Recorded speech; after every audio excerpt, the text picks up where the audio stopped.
ഭാസ്കരേട്ടാ, ക്ഷേത്രപ്രവേശനവുമായി ബന്ധപ്പെട്ട് പുണ്യാഹം തെളിക്കലും അതിനെ തുടർന്ന് നടന്ന പ്രതിഷേധവും കലഹവും ഒക്കെ എവിടെ വരെയായി? ശുദ്ധ അശുദ്ധങ്ങൾ എന്ന പേരിൽ കപടശാസ്ത്രത്തെ ഉപയോഗിച്ചാണ് സവർണ മേധാവിത്വം മറ്റുള്ളവരിൽ അടിച്ചമർത്തുന്നത്. നവോത്ഥാന മൂല്യങ്ങളെ പടിയിറക്കി ക്ഷേത്രങ്ങളിൽ ദുരാചാരങ്ങൾ തിരിച്ചു വന്നാൽ സർക്കാരും ജനവും അത് കണ്ടു നിൽക്കില്ല. ദൈവമേ ഇല്ലെന്ന് വാദിച്ചു നടന്നവർ ഹിഡൻ അജണ്ടകളുമായി വന്ന് ക്ഷേത്രങ്ങളെയും ആചാരങ്ങളെയും എങ്ങനെ വിമർശിക്കുന്നത് എനിക്ക് മനസ്സിലാകുന്നില്ല. എന്റെ ദക്ഷിണാസ്തം ഈശ്വര സാന്നിധ്യം അനുഭവിച്ചറിയാൻ കെൽപ്പുള്ള സനാതനായ ധർമ്മവിശ്വാസിയെ സംബന്ധിച്ചിടത്തോളം ക്ഷേത്ര ദർശനവും ബിംബാരാധനയും ഒരു അവിഭാജ്യ ഘടകമല്ല. വാസ്തവം, ഗുരുവായൂരപ്പനെ ആരാധിക്കുന്ന ഒരു യഥാർത്ഥ വിശ്വാസിക്ക് ശ്രീകോവിലിന് മുന്നിൽ നിന്ന് തന്നെ തൊഴണമെന്ന് നിർബന്ധമില്ലല്ലോ, പുറത്തു നിന്നും ആകാമല്ലോ. അല്ലാതെ എന്തിനാണ് ഈ ശുദ്ധ അശുദ്ധ പുകിലുകൾ? കറക്റ്റ്. ക്ഷേത്രപ്രവേശനത്തിന് അർഹർ സ്വയം അച്ചടക്കവും നിഷ്കർഷയും ആത്മസംയമനവും ഉള്ള ഒരു ക്ഷേത്രാചാര വിശ്വാസിയുമായിരിക്കണം. ഇവിടെ ഇപ്പൊ വിഷയമായ പുണ്യാകം തളിക്കൽ അവർണരോടല്ല എന്ന് തന്നെ ധരിക്കേണ്ടി വരും. ഇതൊരു ശുചിത്വകർമ്മം മാത്രമാണ്. ക്ഷേത്രത്തിൽ അശുദ്ധി ഉണ്ടായാൽ പുണ്യാകം അല്ലെങ്കിൽ ഗ്രന്ഥത്തിൽ പറഞ്ഞിട്ടുള്ള മറ്റു തരത്തിലുള്ള ശുദ്ധികർമ്മങ്ങൾ നടത്തുക എന്നത് തന്ത്രിയുടെ കടമയാണ്. അവിടെ മന്ത്രിയോ മന്ത്രിപുത്രനോ മറ്റൊരാളെന്നോ എന്തിന്, തന്ത്രിയിൽ നിന്നാണെങ്കിൽ പോലും അശുദ്ധി വന്നാൽ ശുദ്ധി വരുത്തണം. ഒരു മതാചാരങ്ങളും യഥാർത്ഥ ആചാര്യന്മാരും ആരെയും അവഹേളിക്കില്ല. ഹൈന്ദവ മതാചാര പ്രകാരം ഒരു തന്ത്രഗ്രന്ഥത്തിലെ ചില ഭാഗങ്ങൾ ഞാനിവിടെ ഉദ്ധരിക്കാം. പശു, ആട്, ആന, പട്ടി ഇത്യാദി മൃഗങ്ങളുടെ ജനനവും മരണവും, പക്ഷി, എലി മുതലായ ജീവികളുടെ ശവമോ അവശിഷ്ടങ്ങളോ ഇലയോ പൂക്കളോ കിടന്ന് അഴുകുന്നതും, കൂൺ മുളയ്ക്കുക, തേനീച്ച കൂടുകെട്ടുക, കള്ളൻ കയറുക, പ്രതിഷ്ഠയ്ക്ക് അടുത്തു നിന്നും പൂജാരി ചിരിക്കുക, കരയുക, വിയർക്കുക, ക്ഷേത്ര ശ്രീകോവിലുമായി ബന്ധപ്പെട്ട് എന്തെങ്കിലും അറ്റകുറ്റപ്പണികൾ നടത്തുക, പുലവാലായ്മക്കാരും മറ്റ് അശുദ്ധിയുള്ളവരും കയറുക എന്നിവ ക്ഷേത്രത്തിൽ സംഭവിച്ചാൽ ശുദ്ധികർമ്മ ആവശ്യമാണ്. എന്തിനേറെ പൂജാരിയുടെ കാല് തട്ടി ഒരു തുള്ളി രക്തം ശ്രീകോവിലിൽ വീണാൽ കൂടി ശുദ്ധികർമ്മം നിർബന്ധം.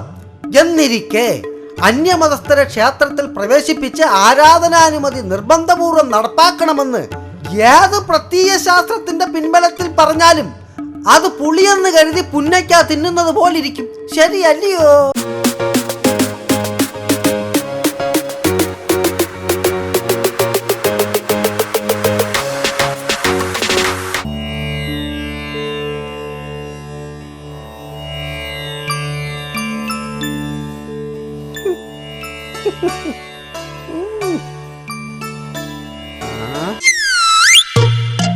കൊള്ളാം കേണലേ, തല പരിരക്ഷണ കവചം. കാശ് പിരിക്കാനായി വഴിമുടക്കി മുക്കിലും മൂലയിലും നിൽക്കുന്ന പോലീസുകാരിൽ നിന്ന് ഇനി രക്ഷ നേടാലോ. ഇതില്ലാതെ കാക്കിക്കാരുടെ കണ്ണിൽപ്പെട്ടാൽ 100 പിഴ. സൽബുദ്ധിയുള്ള പോലീസാണേൽ ഉപദേശം, അല്ലെങ്കിൽ പുളിച്ച തെറി. അപമര്യാദയോ പീഡനമോ പാടില്ലെന്ന ഞങ്ങളുടെ ആഭ്യന്തരമന്ത്രി പോലീസിന് പ്രത്യേക നിർദ്ദേശം നൽകിയിരിക്കുന്നത്. 3ാം മുറ പ്രയോഗം അഭ്യസിച്ച് ട്രെയിനിങ് കോളേജിൽ നിന്നും പുറത്തു വരുന്ന ഏത് പോലീസുകാരനും പഠിച്ച അഭ്യാസങ്ങൾ മറക്കാതിരിക്കാൻ മാറി മാറി വരുന്ന ഗവൺമെന്റുകൾ മനഃപൂർവ്വം നൽകുന്ന അവസരങ്ങളാ ഇത്തരം ഉത്തരവുകൾ. യേശുക്രിസ്തുവിന്റെ തലയിൽ മുൾക്കിരീടം ചൂടിച്ചതുപോലെയാ 2 വീലർ യാത്രക്കാരുടെ തലയിൽ ഇപ്പോൾ നിർബന്ധിതമാക്കിയിരിക്കുന്ന ഈ ഹെൽമറ്റ്. എന്നിട്ടോ കഴിഞ്ഞ ദിവസങ്ങളിൽ ഹെൽമറ്റ് വെച്ച് യാത്ര ചെയ്ത എത്ര യുവാക്കളാ അപകടത്തിൽപ്പെട്ട് മരിച്ചത്? അത് നേരാ. ഹെൽമറ്റിന്റെ ഉപയോഗം കൊണ്ടോ പോലീസുകാരെ പിടിച്ചു പറിക്കാൻ ചുമതലപ്പെടുത്തിയത് കൊണ്ടോ ഒരു കാര്യമില്ല. സംസ്ഥാനത്ത് ഇടിഞ്ഞു പൊളിഞ്ഞ ദുർഘടമായ പാതകളും മൂടാൻ മറന്നുപോയ മാൻ ഹോളുകളും ഉള്ളിടത്തോളം കാലം അപകട മരണങ്ങളെ നിയന്ത്രിക്കാൻ ഈ ഹെൽമറ്റ് നിയമത്തിനും സാധിക്കില്ല. പിന്നെ സംസ്ഥാനത്ത് പടർന്നു പിടിച്ചുകൊണ്ടിരിക്കുന്ന പകർച്ചവ്യാധികളിൽ ദുരിതമനുഭവിക്കുന്ന പാവം ജനങ്ങളെ മറന്ന് ഈ സുരക്ഷാ കവചം നിർബന്ധമാക്കാൻ ധൃതി കാട്ടുന്ന സർക്കാരിന്റെ ഔചിത്യബോധം എനിക്ക് മനസ്സിലാകുന്നില്ല. എന്റെ ദക്ഷിണഹസ്തം കേന്ദ്ര മോട്ടോർ വാഹന നിയമം അനുസരിച്ച് 129 വകുപ്പ് പ്രകാരം ഇരുചക്ര വാഹനങ്ങളിൽ യാത്ര ചെയ്യുന്നവർ സുരക്ഷാ കവചം ധരിച്ചിരിക്കണം. കാര്യമൊക്കെ ശരിയാ വക്കീൽ സാറേ. ഇതിപ്പോ ഹെൽമറ്റ് കച്ചവടക്കാർക്ക് പൊതുജനത്തെ കൊള്ളയടിക്കാൻ ഒരു അവസരമാണ്. ഏത് ചവറും പറയുന്ന വിലയ്ക്ക് വാങ്ങിപ്പിക്കാൻ കർശന നടപടിയുടെ പേരിൽ തോട് മുതൽ റോഡ് വരെ പോലീസുകാരെ നിർത്തുമ്പോഴും സംശയിക്കേണ്ടിയിരിക്കുന്നു. ഈ ഹെൽമറ്റ് ഉത്തരവ് ഭരണപക്ഷക്കാരിൽ ആർക്കോ ലാഭം കൊയ്യാനുള്ള ഒരു വ്യാപാര തന്ത്രമല്ലേ? അന്നത്തെ അന്നത്തിനു വേണ്ടി കഷ്ടപ്പെടുന്ന പാൽ കച്ചവടക്കാരനും മുട്ടക്കച്ചവടക്കാരനും മീൻ കച്ചവടക്കാരനും ഒക്കെ ഈ നിർബന്ധിത ഉത്തരവ് പള്ളക്കേറ്റ അടി തന്നെ. ഭാസ്കര, ഞങ്ങളുടെ ഗവൺമെന്റ് ജനക്ഷേമത്തെ ഉദ്ധരിച്ചിറക്കിയ ഈ ഉത്തരവ് തെറ്റാണെന്നാണോ പറയുന്നത്? ഒരിക്കലുമല്ല. ഹെൽമറ്റ് നിർബന്ധമാക്കൽ എല്ലാവർക്കും ബാധകമെന്ന ഉത്തരവിൽ നിന്നും മുതിർന്ന പൗരന്മാരെങ്കിലും ഒഴിവാക്കണമെന്നൊരു അഭിപ്രായം എനിക്കുണ്ട്. അങ്ങനെ ഒരു വിഭാഗക്കാർക്ക് വേണ്ടി മാത്രം നിയമം മാറ്റിയെഴുതാൻ പറ്റില്ലല്ലോ ഭാസ്കര. എന്റെ വക്കീലെ, നിയമത്തെ വളച്ചൊടിക്കണമെന്നോ മാറ്റി എഴുതണമെന്നോ ഞാൻ പറഞ്ഞില്ല. പകരം നിലവിലെ നിയമവശങ്ങളെ വിലയിരുത്തി വേണ്ടത് ചെയ്യാലോ. കേന്ദ്ര മോട്ടോർ വാഹന നിയമത്തിലെ 129 വകുപ്പിൽ മറ്റൊരു നിർദ്ദേശം കൂടിയുണ്ട്. 1989 ആണ്ട് കേരള മോട്ടോർ വെഹിക്കിൾസ് ചട്ടം 347 പ്രകാരം ഇരുചക്ര വാഹന യാത്രക്കാർ ധരിക്കേണ്ടതായ ഹെഡ് ഗിയർ എന്ന ഹെൽമറ്റ് ISI മാനദണ്ഡം ഉള്ളതായിരിക്കണമെന്നും എന്നാൽ തലപ്പാവ് ധരിക്കുന്ന സിഖുകാർക്ക് ഈ നിയമം ബാധകമല്ലെന്നും സംസ്ഥാന സർക്കാരുകൾക്ക് നിയമം മുഖേന ഒഴിവാക്കേണ്ടവരെ ഒഴിവാക്കിയിരിക്കണമെന്നും നിയമം നിഷ്കർഷിക്കുന്നു. മോട്ടോർ വെഹിക്കിൾസ് നിയമങ്ങളിൽ ആവശ്യമെങ്കിൽ ഭേദഗതികൾ വരുത്താമെന്നിരിക്കെ നിർബന്ധ ബുദ്ധി കാട്ടുന്നത് എന്തിനാന്ന് നമ്മൾ പാവങ്ങൾക്ക് അറിയില്ലെന്നാ അവർ ധരിക്കുന്നത്. ഏതപ്പം വന്നാലും അമ്മയ്ക്ക് തൊഴി എന്ന് പറഞ്ഞതുപോലെ നമ്മുടെയൊക്കെ സ്ഥിതി.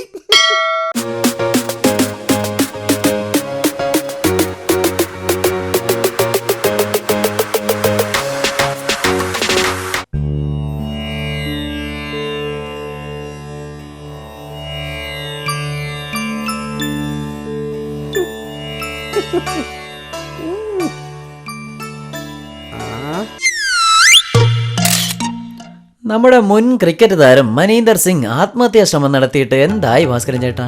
അതൊരു ആത്മഹത്യാ ശ്രമമാണെന്ന് അങ്ങനെ പറയാൻ വരട്ടെ. പുള്ളിയുടെ ഭാര്യ പറയുന്നത് വൈകി വീട്ടിലെത്തിയ അദ്ദേഹം വീട്ടുകാരെ ഉണർത്താൻ ശ്രമിച്ചതിന്റെ ഫലമായി ശക്തിയായി ജനലിൽ ഇടിച്ചതിനെ തുടർന്നുണ്ടായ സ്വാഭാവിക അപകടമെന്നാ. ഈ വിദ്വാനല്ലേ മയക്കുമരുന്ന് കൈവശം വെച്ചതിന്റെ പേരിൽ പോലീസ് പിടിയിലായത്? അതിന്റെ മാനക്കേട് കൊണ്ടാവും ആത്മഹത്യ നോക്കിയത്. സ്വയം ഹത്യയും ആത്മഹത്യാ പ്രവണതയും ഇപ്പോൾ എല്ലാ നാട്ടിലും ഒരു ഫാഷനാ. വലിയൊരു തിരുത്തു വേണം വക്കീലെ. കേന്ദ്ര സംസ്ഥാന ക്രൈം റെക്കോർഡ് ബ്യൂറോയുടെ കണ്ടെത്തലുകളൊന്ന് പരിശോധിച്ചാൽ മനസ്സിലാവും ആത്മഹത്യ എന്ന ഈ അന്തർനാടകത്തിന്റെ ഗൗരവം. കഴിഞ്ഞ 10 വർഷത്തിൽ കേരളത്തിലെ ജനസംഖ്യാ വർധനവ് 2.2% മാത്രമാണ്. പക്ഷെ ആത്മഹത്യാ നിരക്കിൽ 4.6% വർധനമാണ് ഉണ്ടായിരിക്കുന്നത്. എന്ന് വെച്ചാൽ ഇന്ത്യയിൽ ആകെയുള്ള ആത്മഹത്യകളിൽ 10.1% കേരളത്തിലെന്നർത്ഥം. സാക്ഷരതയുടെ കാര്യത്തിൽ 1ാം സ്ഥാനത്തുള്ളതുപോലെ ആത്മഹത്യയുടെ പേരിലും 1ാം സ്ഥാനം നമ്മുടെ കേരളത്തിന് തന്നെ. കേരളത്തിൽ 1 ലക്ഷം പേരിൽ 30.8 പേർ ആത്മഹത്യ ചെയ്യുമ്പോൾ ആഗോള നിരക്ക് വെറും 14.5 മാത്രമാണ്. നമ്മുടെ നാട്ടിൽ ഓരോ മണിക്കൂറും 14 പേർ ആത്മഹത്യക്ക് ശ്രമിക്കുന്നു. എന്നാൽ യുവാക്കളിൽ ആത്മഹത്യാ പ്രവണത കൂടുതലാണ് താനും. ആത്മഹത്യ ചെയ്യുന്നവരിൽ 80% 15 മുതൽ 59 വരെ വയസ്സുള്ളവരാണ്. ഇതിൽ കർഷകരുടെ ആത്മഹത്യ ഗണനം എത്രയാ ഭാസ്കര? കർഷകരുടെ ആത്മഹത്യ 14.6%. എന്നാൽ കേരളത്തിൽ ഏറ്റവും കൂടുതൽ ആത്മഹത്യ ചെയ്യുന്നത് വീട്ടമ്മമാരാണ്. 15.8%. 1993 മുതൽ 2003 വരെ കേരളത്തിൽ ആത്മഹത്യ ചെയ്തത് 82,267 പേരാണ്. ഇതിൽ ഇടുക്കി ജില്ലയാണ് 1ാം സ്ഥാനത്ത്. ഏറ്റവും പിന്നോക്കം നിൽക്കുന്നത് മലപ്പുറം ജില്ലയാ. ഈ ആത്മഹത്യാ പ്രവണത ഇങ്ങനെ കേരളത്തിൽ പെരുകാൻ കാരണം എന്താണ് ഭാസ്കര? ഭരണപക്ഷക്കാരുടെ കഴിവില്ലായ്മ. ഭരണപക്ഷവും പ്രതിപക്ഷവും ഒന്നും അല്ല, ആത്മവിശ്വാസമില്ലായ്മ അത്ര തന്നെ. ഉപഭോഗ സംസ്കാരത്തിന്റെ തള്ളിക്കയറ്റം, മൂല്യച്യുതി, കുടുംബ ബന്ധങ്ങളിലെ തകർച്ച, പണഭ്രാന്ത്, കടക്കണി എന്നിവയെല്ലാം കാരണങ്ങളായി ചൂണ്ടിക്കാണിക്കാം. ഇതിനൊരു പരിഹാരമുണ്ടോ ഭാസ്കര? ഉത്തരം ഞാൻ പറയാം. അവനവൻ വിശ്വസിക്കുന്ന ദൈവങ്ങളിൽ അടിയുറച്ച് വിശ്വസിക്കുകയും അടുത്തവന്റെ മതത്തെയോ വിശ്വാസത്തെയോ വന്നിച്ചില്ലെങ്കിലും നിന്ദിക്കാതിരുന്നാൽ മതി. സമാധാനം കിട്ടാൻ മറ്റു വഴികൾ തേടുന്ന മനുഷ്യൻ ജീവിതം തന്നെ ഒരു ഭാരമായി തോന്നി ആത്മഹത്യയിൽ അഭയം പ്രാപിക്കുന്നു. പരസ്പരം കലഹിച്ച് കാലം കഴിക്കുന്ന രാഷ്ട്രീയക്കാരും സാമുദായിക നേതൃത്വവും സുഷുപ്തിയിൽ നിന്ന് ഉണർന്നു പ്രവർത്തിച്ചാലേ ഈ കലികാലത്തിൽ ആത്മഹത്യയ്ക്ക് ഒരു പരിഹാരം കാണാൻ കഴിയുമെന്നാണ് എന്റെ അഭിപ്രായം.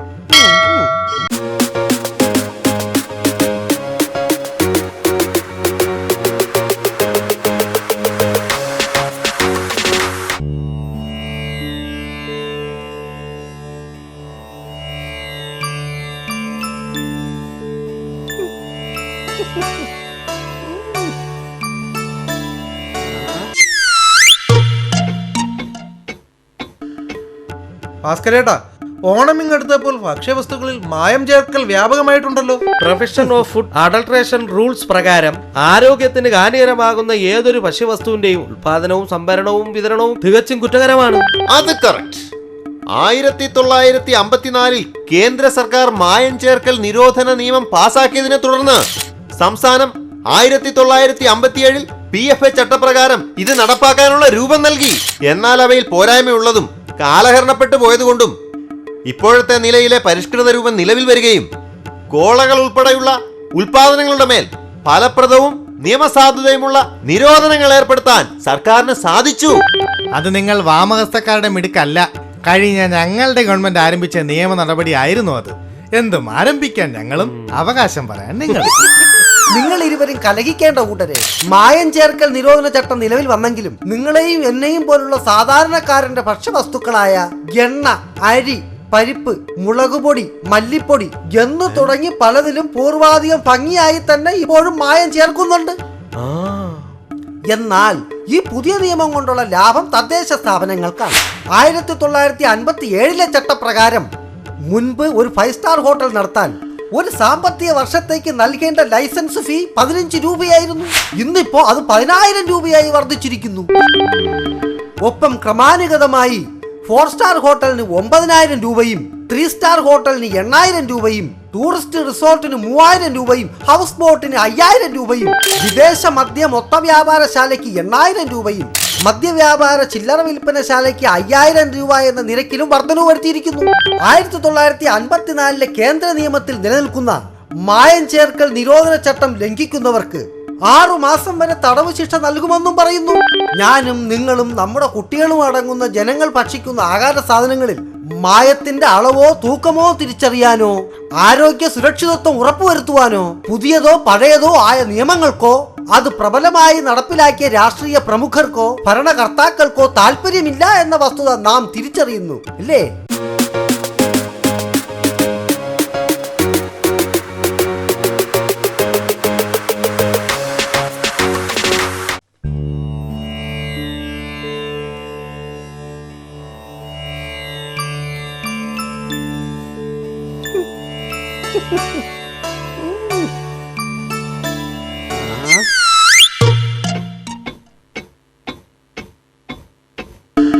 ഭാസ്കര, സ്ത്രീയുടെ ആരോഗ്യം പുരുഷന്മാർ കാക്കണം എന്നൊരു പ്രസ്താവന കണ്ടല്ലോ. ഭാസ്കരന്റെ പ്രതികരണം എന്താ?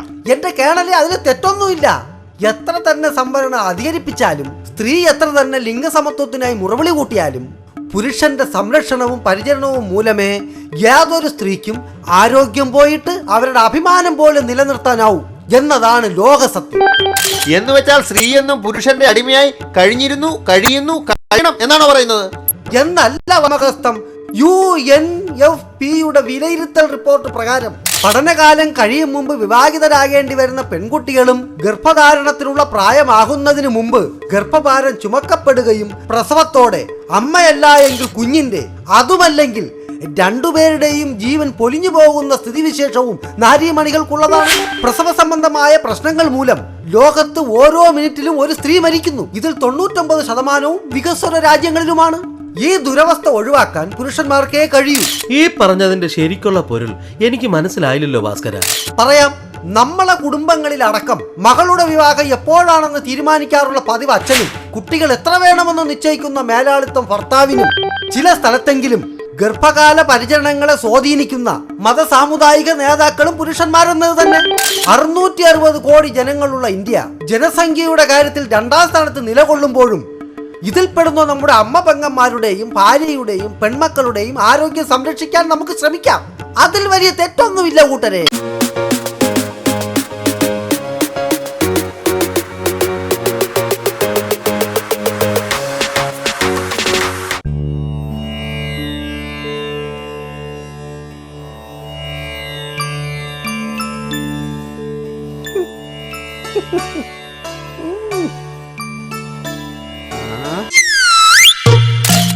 അറിഞ്ഞില്ലേ, കൃഷി കരാറടിസ്ഥാനത്തിൽ നടപ്പാക്കാൻ കേന്ദ്രം ശ്രമം തുടങ്ങിയെന്ന് കേൾക്കുന്നല്ലോ ഭാസ്കര, നേരാണോ? കേട്ടത് നേരാ.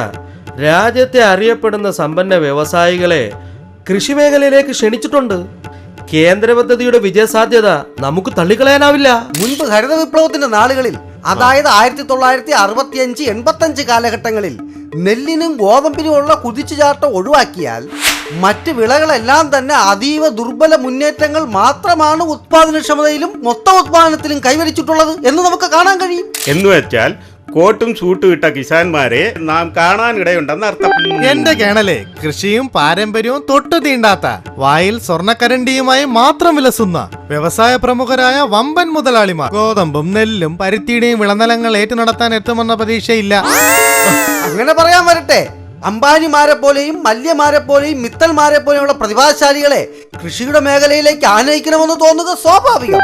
കാരണം ലോകോത്തരമായ സ്റ്റീൽ മില്ലുകളും ബ്രൂവറികളും സോഫ്റ്റ്വെയർ സ്ഥാപനങ്ങളും നിർമ്മിച്ചു നൽകുവാൻ കെൽപ്പുള്ള ഇന്ത്യക്കാർ ഏറെയുണ്ടെന്ന് ഇപ്പോഴാണല്ലോ പുറം ലോകം അറിയുന്നത്. അർത്ഥപട്ടണിക്കാരും കക്ഷണം ഭൂമിയുടെ ഉടമകളുമായ ശരാശരി കൃഷിക്കാരന്റെ മേൽനോട്ടത്തിൽ നമ്മുടെ കൃഷി മുന്നോട്ട് കൊണ്ടുപോകാൻ സാധ്യമല്ലെന്ന് അനുഭവങ്ങൾ ആരെയും പഠിപ്പിക്കും. കഴിഞ്ഞ അരനൂറ്റാണ്ടിലേറെക്കാലമായി കാർഷിക രംഗത്തെ വിജയപരാജയങ്ങൾ സൂക്ഷ്മമായി പരിശോധിച്ചാൽ മനസ്സിലാവുന്ന വസ്തുത ഇതാണ്.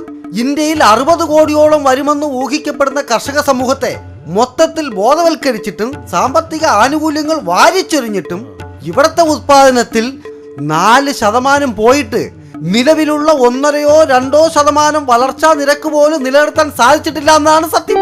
നമ്മുടെ പ്രധാനപ്പെട്ട 4 വിളകളിൽ 50 കൊല്ലങ്ങൾക്കിടയിൽ ഉണ്ടായ ഉത്പാദനത്തിന്റെ വളർച്ച പരിശോധിച്ചാൽ ഇത് ബോധ്യപ്പെടും. 1962-63 കാലഘട്ടത്തിൽ 69.6 ദശലക്ഷം ടൺ ധാന്യവും 12.0 പയറുവർഗ്ഗങ്ങളും 7.2 എണ്ണക്കുരുക്കളും 5.3% പരുത്തിയിനവുമാണ്.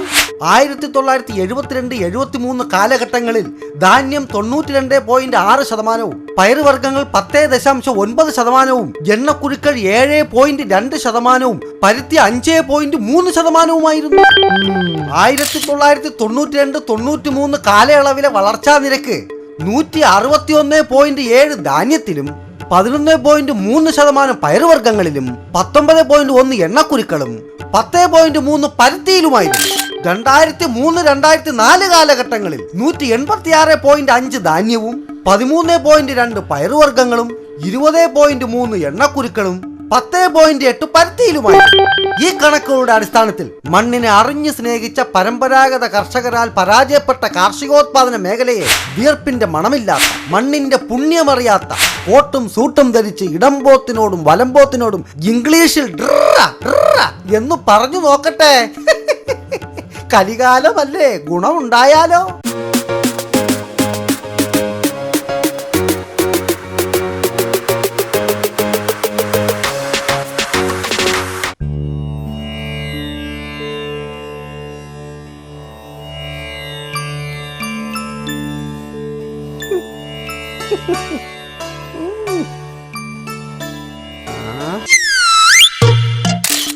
റോഡിൽ നിന്ന് ഒപ്പമുള്ളവരെ കൈപിടിച്ച് കയ്യേറ്റ ഭൂമിയുടെ മുകളിലെത്തിയ നമ്മുടെ മുഖ്യമന്ത്രി കേരള സർക്കാരിന്റെ ഒരു ബോർഡ് നാട്ടാൻ മറ്റുള്ളവരുടെ കൂടെ കൂടിയത് ഒരു കാഴ്ച തന്നെയാ, അല്ലേ ഭാസ്കര? നമ്മുടെ മുഖ്യമന്ത്രി ഒരു സൂപ്പർ ഹീറോ തന്നെ അല്ലേ? എന്റെ കേണൽ സാറേ, നിങ്ങൾക്കുണ്ടോ പൈത്യം? VSC കാട്ടിക്കൂട്ടുന്നതെല്ലാം ഒരു തരം പ്രകടനമല്ലേ? പാർട്ടിയിലെ ഉൾപ്പോരും സ്വകാര്യമായ ഉൾവലിയലും കഴിഞ്ഞാൽ എത്ര കൂട്ടിയാലും കഴിച്ചാലും ശിഷ്ടം കിട്ടുന്നത് ഇവറ്റകൾക്ക് നാണക്കേട് മാത്രമാ. ദേശാഭിമാനി കേസും സസ്പെൻഷനും ഒക്കെയായി എത്ര സൂപ്പർ സ്റ്റാർ കളിച്ചാലും കേരളത്തിലെ ജനങ്ങൾ തിരിച്ചറിയും ഇവരുടെയൊക്കെ കപട രാഷ്ട്രീയം. പണ്ടേ പറയാറുള്ള ഒരു പഴഞ്ചൊല്ലുണ്ട്, നല്ലത് കണ്ടാ നായ്ക്ക് പിടിക്കില്ല. മുമ്പ് പലതവണ കേരളം ഭരിച്ച കോൺഗ്രസുകാർക്ക് ദർശിക്കാൻ പോലും താല്പര്യമില്ലാത്ത കയ്യേറ്റ മേഖലയെ ഒറ്റയാൾ പോരാട്ടം നടത്തി തണ്ടലിന്റെ ഉറപ്പ് കാട്ടിയ മുഖ്യമന്ത്രിയെ നിങ്ങൾ കോൺഗ്രസുകാർ ആദരിച്ചില്ലെങ്കിലും കേരള ജനത എന്ന് സ്മരിക്കും. വാമഹസ്തവും ദക്ഷിണഹസ്തവും ഒന്ന് മനസ്സിലാക്കണം. രൂക്ഷമായ മറ്റു പല ഗൗരവമുള്ള പ്രശ്നങ്ങളും ഇന്നത്തെ കേരളത്തിലുണ്ട്. അതിൽ പ്രധാനം പട്ടിണിയാണ്. ഒരു നേരത്തെ ഭക്ഷണം പോലും കിട്ടാതെ പട്ടിണി കിടന്നു മരിക്കുന്ന മനുഷ്യർ ഇന്നും നമ്മുടെ നാട്ടിലുണ്ട്. അതിന് ഏറ്റവും വലിയ ഉദാഹരണം ഈ അടുത്ത് നമ്മുടെ നാട്ടിൽ കണ്ടു. മനുഷ്യനായി പിറന്ന ആരുടെയും മനസ്സലിയിക്കുന്ന സംഭവം. പെരുമ്പാവൂരിനടുത്ത് വെങ്ങോലയിൽ പെരുമാനി 4 സെന്റ് കാളനിയിൽ കുഞ്ഞികൃഷ്ണൻ എന്ന 87കാരൻ മരുന്നും ഭക്ഷണവും കിട്ടാതെ മരിച്ചു. പിതാവിന്റെ മരണം തിരിച്ചറിയാതെ ഒരാഴ്ചയോളം പുഴുവരിച്ച ശരീരത്തിന് കൂട്ടിരുന്ന ബുദ്ധിമാന്യമുള്ള 57 വയസ്സ് പ്രായമുള്ള മകൻ അയ്യപ്പന്റെ ദുർവിധി ഒരു മനുഷ്യനും ഉണ്ടാവരുത്. കേരളത്തിലെ ജനപ്രതിനിധികൾ ഈ ദാരുണ കാഴ്ച കണ്ടില്ലെന്ന് നടിക്കരുത്. സുഖവാസ കേന്ദ്രത്തിലെ ഭൂമി കയ്യേറ്റവും നഗരപരിഷ്കരണ പദ്ധതിയായ സ്മാർട്ട് സിറ്റിയും കേരളത്തിൽ സ്ഥാപിച്ച് കേമത്തം കാട്ടിയിട്ട് കാര്യമില്ല. പകരം പട്ടിണിപ്പാവങ്ങളായ കുഞ്ഞികൃഷ്ണന്മാരെയും അയ്യപ്പന്മാരെയും സംരക്ഷിക്കാനുള്ള ബാധ്യത വാമഹസ്തക്കാർക്കും ദക്ഷിണഹസ്തക്കാർക്കും പരിസ്ഥിതി സാമൂഹിക സംരക്ഷണ പ്രവർത്തകർക്കും അധികാര കേന്ദ്രങ്ങളുടെ കണ്ണു തുറപ്പിക്കുവാനും സുഗമമായ പ്രവർത്തനം നടപ്പിലാക്കാനും ബന്ധപ്പെട്ട അധികൃതർക്ക് നിർദ്ദേശം നൽകണം. കേരളത്തിലെ ജനങ്ങളിൽ കുറച്ചു പേരെങ്കിലും വളർത്തുനായ്ക്കൾക്കുള്ള ഭക്ഷണത്തിനായി നീക്കിവെക്കുന്ന വലിയൊരു ശതമാനം തുകയിൽ നിന്നും ചെറിയൊരു അംശം അയലത്തെ പാവപ്പെട്ടവർക്കായി നീക്കിവെക്കാൻ നാം ശീലിക്കണം. റേഷൻ കാർഡോ ഐഡന്റിറ്റി കാർഡോ ഇല്ലാത്തതിന്റെ പേരിലോ ഭാഷയും ദേശവും അന്യമാണെന്നതിന്റെ പേരിലോ മനുഷ്യഗണത്തിൽ പിറന്ന ഒരാളെയും പട്ടിണിക്കോ ദാരിദ്ര്യത്തിനോ അതിൻമൂലമുണ്ടാവുന്ന മരണത്തിനോ വിട്ടുകൊടുക്കരുത്. ജാതിമത ഭേദമന്യേ കക്ഷി രാഷ്ട്രീയ ഭേദമന്യേ നാം ഓരോരുത്തരും പട്ടിണി നിർമ്മാർജ്ജനത്തിനു വേണ്ടി യത്നിക്കണം.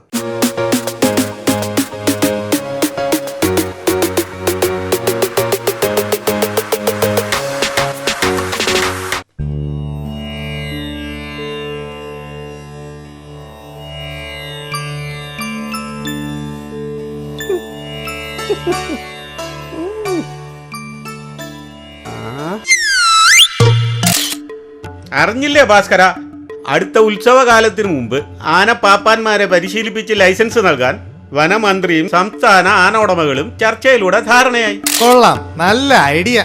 എന്നാൽ ആദ്യം പരിശീലിപ്പിക്കേണ്ടത് മന്ത്രി പ്രതിനിധീകരിക്കുന്ന പാർട്ടിയിലെ പിണറായി സഖാവിനെയും വി എസ് സഖാവിനെയുമാ. അവരാണല്ലോ മെരുങ്ങാതെ ഇടഞ്ഞു നിൽക്കുന്ന പാപ്പാന്മാർ. അനാവശ്യം പറയരുത്. അധികാരം നഷ്ടപ്പെട്ടപ്പോ മതപ്പാട് കാട്ടി സ്വന്തം നെഞ്ചത്തടിച്ചും നിലമറന്നും ഹാലിളകി അടുത്തവന്റെ പുരയിടത്തിലെ മരം പിഴുതെറിഞ്ഞും അനാവശ്യ പ്രചരണങ്ങൾ നടത്തി വെളിവില്ലാതലയുന്ന തന്റെ പാർട്ടിയിലെ നേതാക്കന്മാർക്ക് ആദ്യ പരിശീലനം നൽകേണ്ടത്. വിളറിയ വാഗ്വാദങ്ങളാൽ നിങ്ങൾ ഈ വിഷയത്തിന് രാഷ്ട്രീയ ചായം പൂശരുത്. അത് തന്നെയാ എനിക്കും പറയാനുള്ളത്.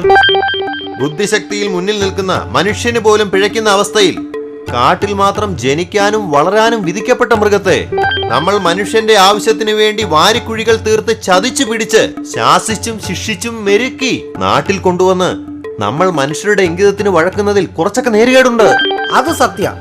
ഉത്സവം വന്നാലും പള്ളിപ്പെരുന്നാൾ വന്നാലും ചന്ദനക്കുടം വന്നാലും എന്തിന് രാഷ്ട്രീയ സാംസ്കാരിക നായകന്മാരെ എതിരേൽക്കാൻ പോലും ഈ പാവം ജന്തുവിനെ അണിയിച്ചൊരുക്കി പ്രദർശന വസ്തുവാക്കുന്നു.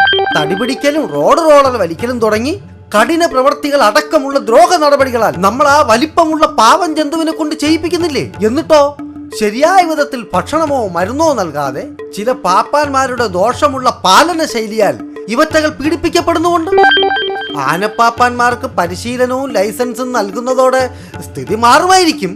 എന്നാലും ഗവൺമെന്റിന്റെ ഈ സതുദ്ദേശത്തെ നാം അംഗീകരിക്കുന്നതിനോടൊപ്പം നമ്മൾ പാലിക്കേണ്ട ചില സാമാന്യ മര്യാദകളുമുണ്ട്.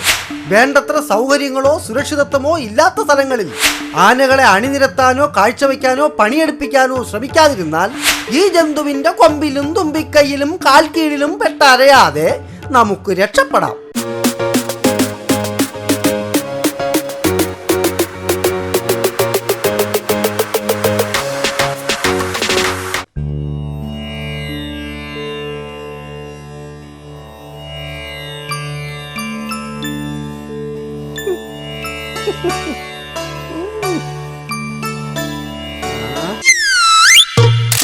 ശ്രീ പത്മനാഭ കാക്കണേ, ഞങ്ങളെയും കാക്കണേ. അതിനിപ്പോ പത്മനാഭന്റെ സ്ഥിതി തന്നെ കഷ്ടത്തിലാണെന്നാ കേൾവി. അല്ല, പത്മനാഭൻ എന്ത് പറ്റിയുന്ന? പത്മനാഭൻ ഇപ്പൊ കാര്യമായിട്ടൊന്നും പറ്റിയില്ല. പത്മനാഭസ്വാമി ക്ഷേത്രത്തിന്റെ നടത്തിപ്പ് വലിയ കടത്തിലായതിനാൽ ക്ഷേത്രം തന്നെ അന്യാധീനപ്പെട്ടുവാൻ സാധ്യതയുണ്ടെന്നാണ് ന്യൂസ്. നേരാണോ? കേട്ടത് നേരാ എന്ന് വെച്ച് സാക്ഷാൽ അനന്തപത്മനാഭൻ ഭഗവാന് യാതൊന്നും സംഭവിക്കില്ല. എന്റെ വാമഹസ്തം.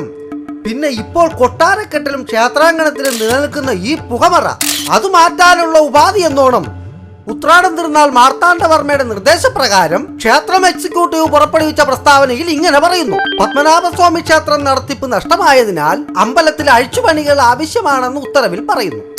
മൈ ഗോഡ്, അവിടെ ഇത്ര അധപതനത്തിലാണോ? എന്റെ കേണലെ, ആവശ്യത്തിലധികം സേവകരും പരിചാരകരും ഉണ്ടെങ്കിൽ രാജഭരണമല്ല ജനാധിപത്യ ഭരണവും വഴിയാധാരമാകും.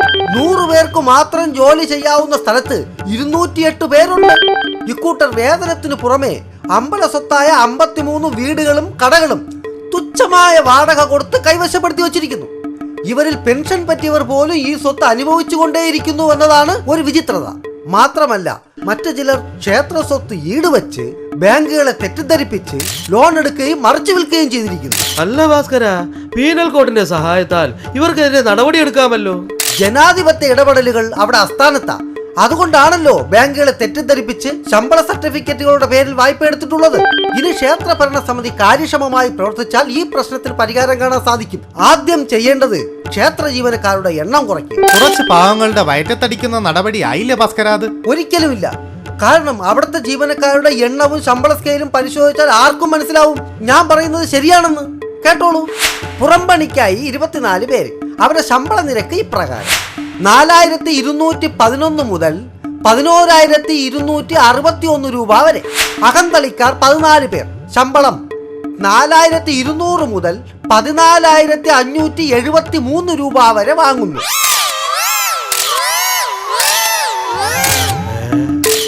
30 ഓഫീസർമാർ 5185 രൂപ മുതൽ 24760 രൂപ വരെ ശമ്പളമായി തന്നെ വാങ്ങുന്നു. 52 ഗാർഡുകൾ 5803 രൂപ മുതൽ 6019 രൂപ വരെ പ്രതിമാസം വാങ്ങുന്നു.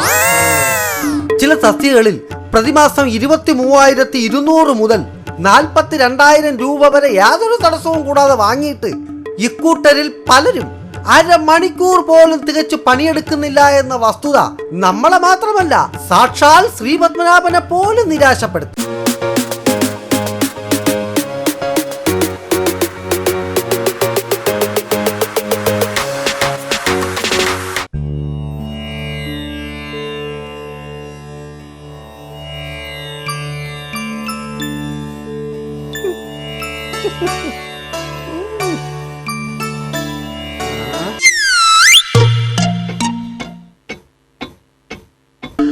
വീണ്ടും ഒരു കർഷകന്റെ ദാരുണ ആത്മഹത്യ. ഇതിനൊരു അറുതിയില്ലേ? ഉണ്ട്. പാവപ്പെട്ട കർഷകന്റെ ഉന്നമനത്തിനെന്നും പറഞ്ഞ് ആളെ കബളിപ്പിച്ച് അധികാരത്തിലേറിയ ഇന്നത്തെ കേരള ഗവൺമെന്റ് രാജിവെച്ച് പുറത്തുപോയാൽ എല്ലാ പ്രശ്നങ്ങൾക്കും പരിഹാരമുണ്ടാവും. പേരെടുക്കാൻ വന്ന വൈറ്റാട്ടി ഇരട്ട പെറ്റ പോലെയാകും. ഞങ്ങൾ ഇറങ്ങി ഇവര് കേറിയാൽ. ഞങ്ങളുടെ മന്ത്രിസഭയുടെ ആദ്യ യോഗത്തിൽ തന്നെ ആത്മഹത്യ ചെയ്ത കർഷകരുടെ കടമെഴുത്തള്ളുകയും കാർഷിക കടങ്ങൾക്ക് മോറിട്ടോറിയം പ്രഖ്യാപിക്കുകയും ചെയ്തിരുന്നു. എന്നിട്ടും മെഗാസിരിയൽ പോലെ ഇപ്പോഴും തുടരുന്നുണ്ടല്ലോ കർഷക ആത്മഹത്യകൾ. അതിന് കാരണം ഞങ്ങളുടെ ഗവൺമെന്റിന്റെ പിടിപ്പുകേടല്ല, കാര്യക്ഷമതയോ കർത്തവ്യബോധമോ ഇല്ലാത്ത ഉദ്യോഗസ്ഥ മേധാവികളുടെ അമാന്തമായിരുന്നു കാരണം. പാവപ്പെട്ട ഉദ്യോഗസ്ഥരെ പഴിചാരി തടി തപ്പല്ലേ. എന്റെ ദക്ഷിണഹസ്തം, ഇക്കാര്യത്തിൽ ഈ ഗവൺമെന്റിനെ പ്രതിക്കൂട്ടി നിർത്തേണ്ട കാര്യമില്ല. കാരണം ജനാധിപത്യത്തിൽ മന്ത്രിസഭ ഭരണകൂടത്തിന്റെ മനസ്സും ബുദ്ധിയും ദർശനവും എല്ലാമാണ്. അതിൽ നിന്നുമുണ്ടാകുന്ന തീരുമാനങ്ങൾ പ്രവൃത്തിയിൽ കൊണ്ടുവരേണ്ടത് ഉദ്യോഗസ്ഥ മേധാവികളും സിവിൽ സർവീസുകാരുമാണ്. ഇവരുടെയൊക്കെ കൈകൾ നിഷ്ക്രിയമായിരുന്നാൽ കടവും കഷ്ടപ്പാടും ഒക്കെ ഉണ്ടാവുന്നത് ജനങ്ങൾക്കാണ്.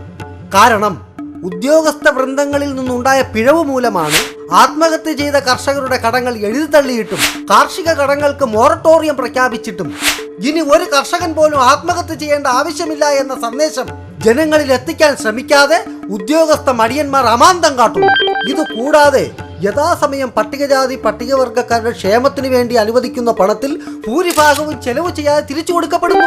മാസാമാസ ആണാ പതിർ വിടാതെ ശമ്പളം പറ്റുന്ന ഇവർ മൂലം സംസ്ഥാനത്തിന് കേന്ദ്രത്തിൽ നിന്നും അവകാശപ്പെട്ട സഹായങ്ങൾക്ക് വേണ്ടിയുള്ള റിപ്പോർട്ടുകൾ യഥാസമയം സമർപ്പിക്കാത്തതിനാൽ നഷ്ടപ്പെട്ടു പോകുന്നു. ഉദ്യോഗസ്ഥർ ഒന്ന് ഓർക്കുക, ഇരിക്കാനൊരിടമുണ്ടെങ്കിലേ കിടക്കാനും സാധിക്കൂ.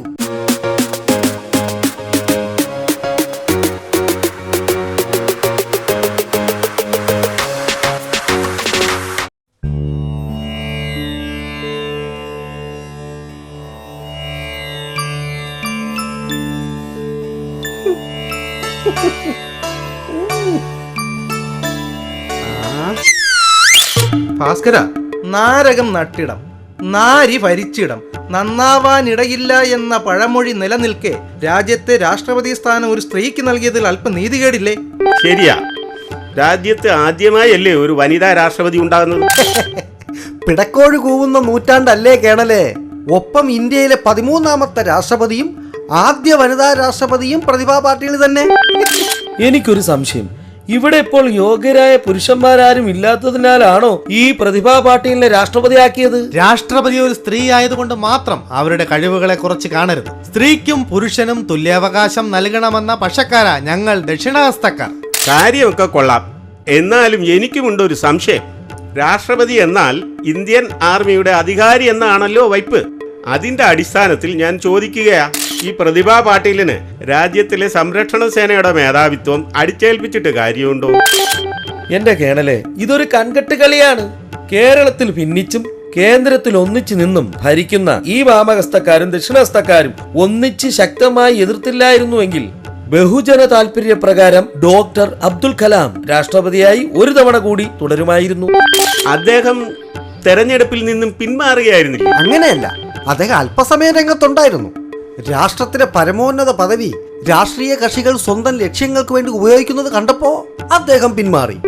പ്രതിഭാ പാട്ടീൽ നേതൃസ്ഥാനത്തെത്തി. ഭാസ്കരന്റെ ഈ പരാമർശത്തോട് ഞാൻ യോജിക്കുന്നില്ല. കാരണം പ്രതിഭാ പാട്ടീൽ കലാമിനെ പോലെ യോഗ്യയാണ്.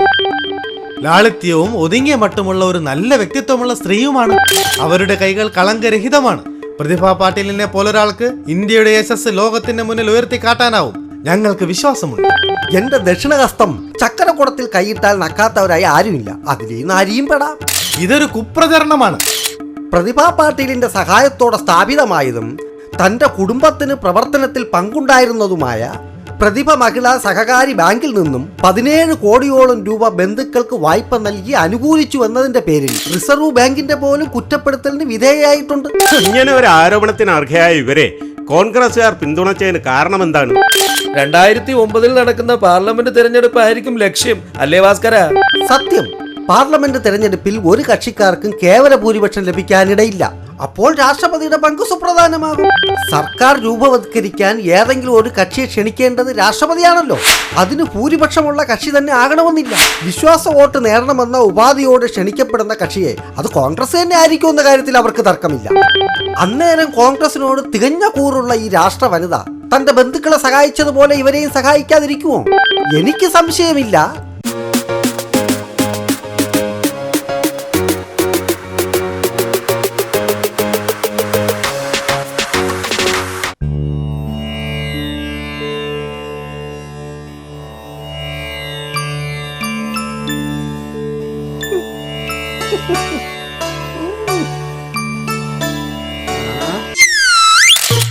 ഭാസ്കര, ക്ഷേത്രത്തിൽ ചുരിദാർ ധരിച്ച് കയറാൻ പാടില്ല എന്ന് കേൾക്കുന്നുണ്ടല്ലോ.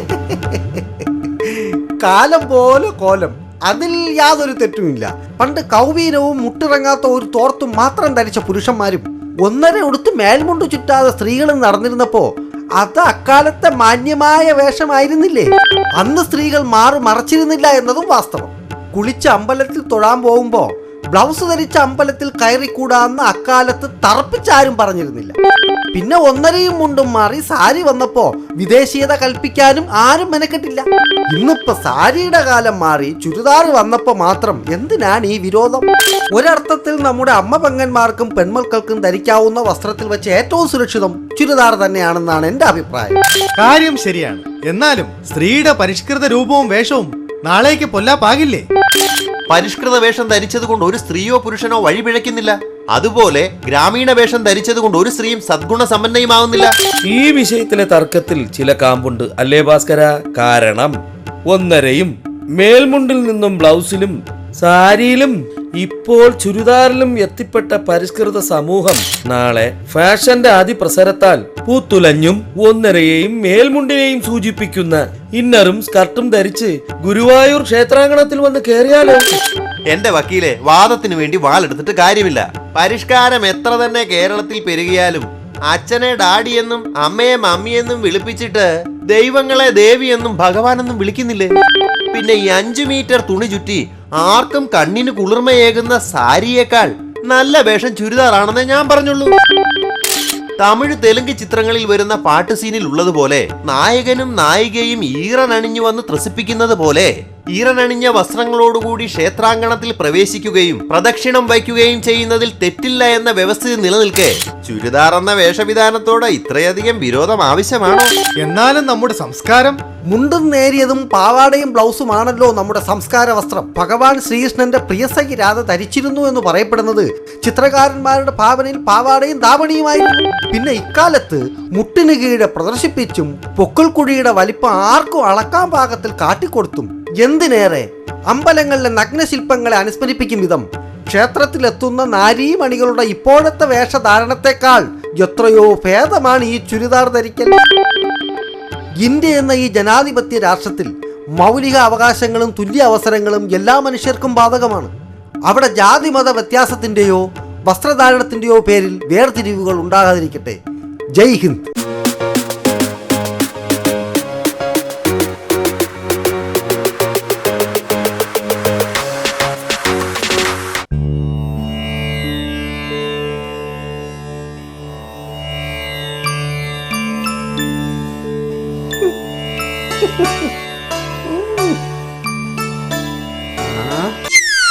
ഈ ചില്ലറ വിൽപ്പന മേഖല കേരളത്തിൽ വേരൂന്നുന്നതിൽ നിങ്ങൾ വാമഹസ്തക്കാർ വല്ലാതെ എതിർപ്പ് പ്രകടിപ്പിക്കുന്നുണ്ടല്ലോ. വികസന വിരുദ്ധരല്ലേ കുമാര ഇവരൊക്കെ?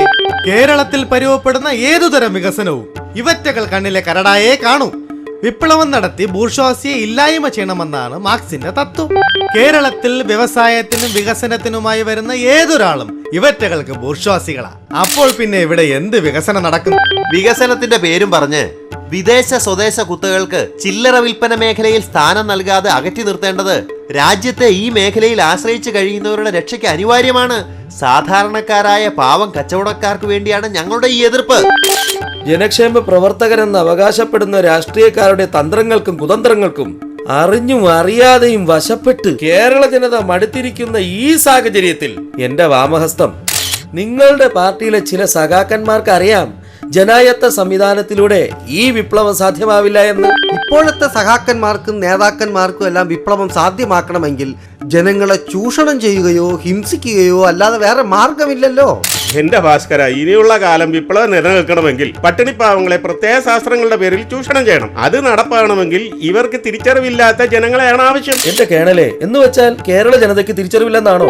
എന്നല്ല, ഈ രാഷ്ട്രീയക്കാർക്ക് കർഷകരെ പോലുള്ളവർ സമ്പന്നരായാൽ കീഴ്ജനവർഗം ഇല്ലാതാവുകയും ഇവറ്റകളുടെ വിപ്ലവം വഴിമുറിയുകയും ചെയ്യും. എന്താ ശരിയല്ലേ?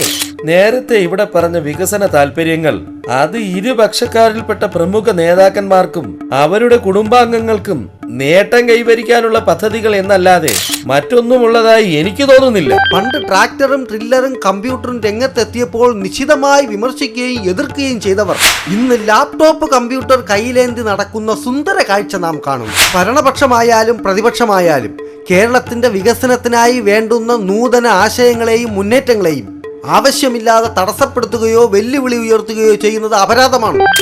ഇടതും വലതും അല്ലാതെയും വിശ്വസിക്കുന്ന ധാരാളം പാവങ്ങൾ നമ്മുടെ നാട്ടിലുണ്ട്. അവരെ ജയ് വിളിക്കാനും കൊടി പിടിക്കാനും ചുവരെഴുതാനും തലപിഴുതെടുക്കാനുമായി രാഷ്ട്രീയക്കാർ ഉപയോഗിക്കാതിരിക്കുക. വികസനത്തിന്റെ നേട്ടം, അതിൽ സമൂഹത്തിന്റെ പങ്ക്, ഒപ്പം നാടിന്റെ വളർച്ച, വരും തലമുറയ്ക്ക് ഏതൊക്കെ വിധത്തിൽ പ്രയോജനപ്പെടും എന്നു തുടങ്ങിയ വിഷയങ്ങളെക്കുറിച്ച് ബോധവൽക്കരണം നടത്തിയാൽ ചൂഷണം ചെയ്യുന്ന ഈ പാവാണികളുടെ പിന്തലമുറയ്ക്കെങ്കിലും ഇവിടുത്തെ മുതലെടുപ്പുകാരായ രാഷ്ട്രീയക്കാരിൽ നിന്ന് മോചനം ലഭിക്കും. ആ കാലത്തിനു വേണ്ടി നമുക്ക് പ്രാർത്ഥിക്കാം.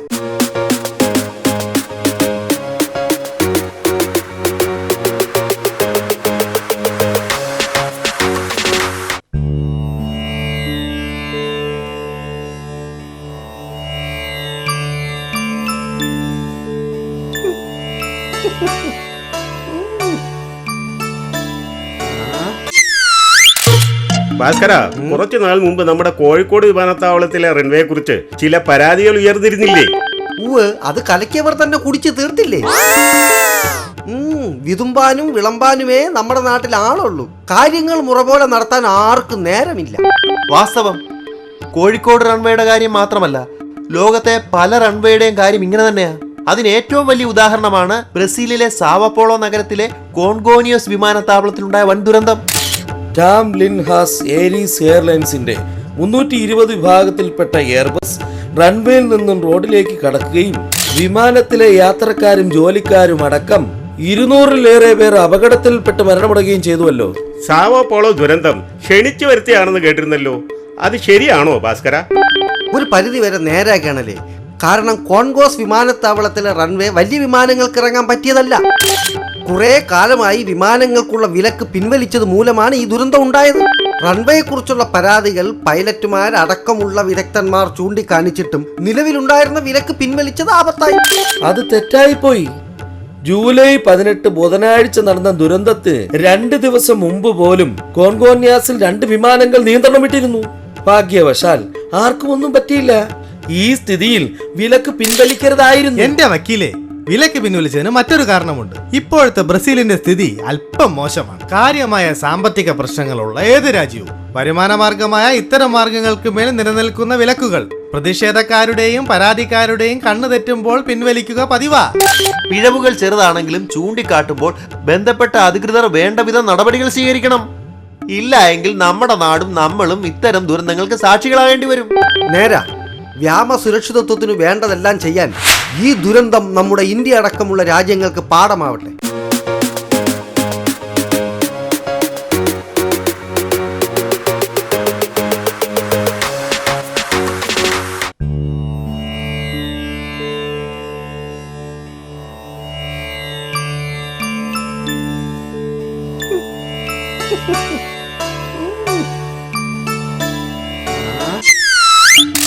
വികലാംഗരെ സർക്കാർ അവഗണിക്കുന്നു എന്ന് പറയുന്ന ആരോപണം ശരിയാണോ? സംശയമെന്ത്?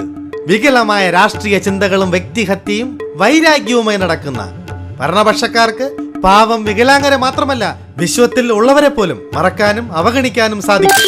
എല്ലില്ലാത്ത നാവ് കൊണ്ട് നാറിത്തരം വിളമ്പാൻ ഉളുപ്പോ ഉദാത്തമോ ഇല്ലാത്ത ദക്ഷിണഹസ്ത നേതാക്കന്മാരുടെ സ്വഭാവ സർട്ടിഫിക്കറ്റ് ഒന്നും ഞങ്ങളുടെ പാർട്ടി സഹാക്കന്മാർക്ക് വേണ്ട.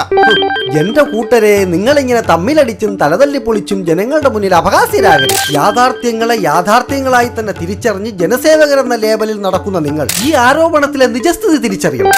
കറക്റ്റ്.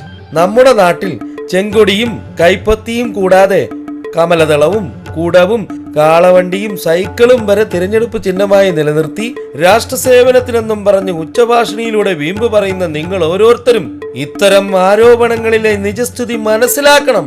വികലാംഗരുടെ പുനരധിവാസം ഉറപ്പാക്കാൻ 3% സംവരണം സർക്കാർ ഏർപ്പെടുത്തിയിട്ടുണ്ട്. PSC വഴി നികത്തുന്ന ഒഴിവുകൾക്ക് ആനുപാതികമായി വികലാംഗർ, ബധിരർ, അന്ധർ എന്നിവർക്കായി 1:1:1 എന്ന അനുപാതത്തിൽ തസ്തികകൾ നീക്കിവെച്ചിട്ടുമുണ്ട്. എന്റെ വാമഹസ്തം, എന്നാൽ ഈ ആനുകൂല്യങ്ങൾ അർഹിക്കുന്നവർക്ക് കിട്ടുന്നില്ല എന്നാണ് പരാതി. അത് ഞങ്ങളുടെ സർക്കാരിന്റെ ഉത്സാഹക്കുറവല്ല.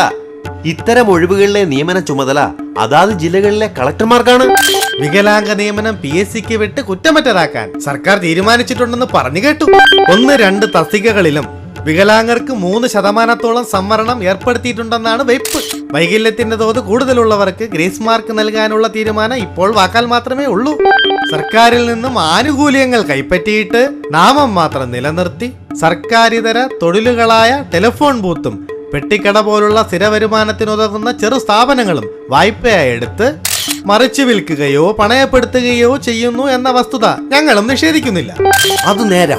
വികലാംഗർ സർക്കാരിനെയും സർക്കാർ വികലാംഗരെയും ചൂഷണം ചെയ്യുന്നത് തെറ്റാ.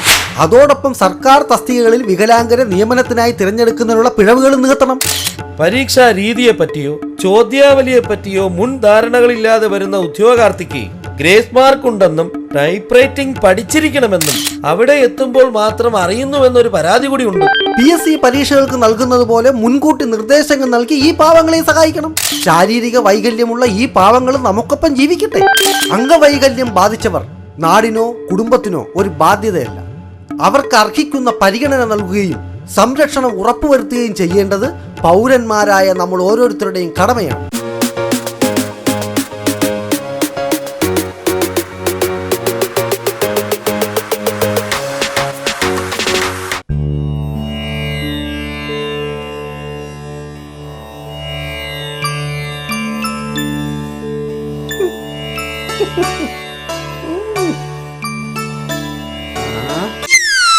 ഭാസ്കരോ, നമ്മുടെ വിദ്യാഭ്യാസ മേഖലയിലെ അനുരഞ്ജനമില്ലായ്മ കാരണം വിദ്യാർത്ഥികളുടെ ഭാവി ഇരുട്ടിലാകുന്നില്ലേ? പ്രൊഫഷണൽ കോഴ്സ് പ്രവേശന കാര്യത്തിൽ ചില സ്വാശ്രയ കോളേജ് മാനേജ്മെന്റും സർക്കാരും തമ്മിലുള്ള ഈ തർക്കം വിദ്യാർത്ഥികളിലും രക്ഷിതാക്കളിലും മാത്രമല്ല വിദ്യാഭ്യാസത്തിന്റെ ഉന്നമനം ആഗ്രഹിക്കുന്ന ഞങ്ങളെ പോലുള്ളവരിലും ആശങ്കയുണർത്തുന്നു.